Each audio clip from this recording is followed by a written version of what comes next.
When our boys are left to inhale bombs, is it surprising that then their vernacular is tombstone and trapped rhetoric?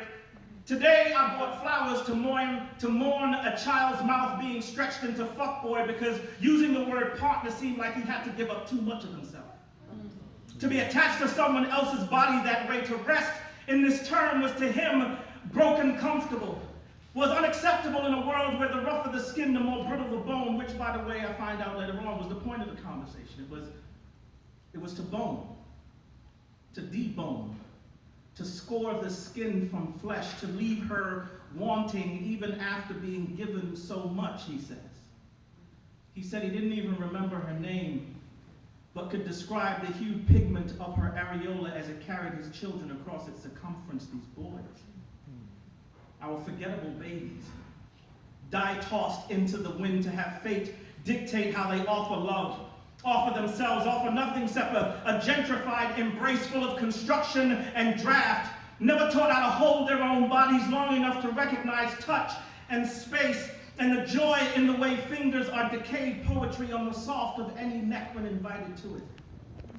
No wonder he has left a strategy his sister into broken and war. See, the sins of the father, scripted tongue of the son. Suppose for a minute we're an army of rooks, moving into spaces to protect our queens. Would we teach them to move different? Would we take up more ground and put the universe in the small of their hands so they feel the scale of their actions, y'all? This is not God's work, but our work.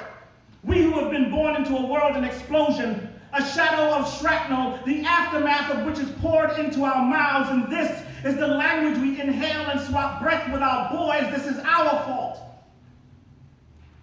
We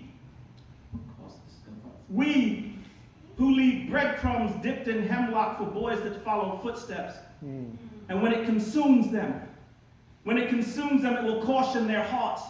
We'll tell them to find shelter to hide, to avoid mirrors and things that shine, because masculinity becomes agitated when it reflects on itself. When it sees the bitter shape of its silhouette arched and readied for attack, it's toxic. It's unearthed, contaminated rhetoric, yesterday's tongue, like empathy is something to be bought in. It is not that we reap what we sow, planted in the skulls of cornrows. This is more so a request than a poem.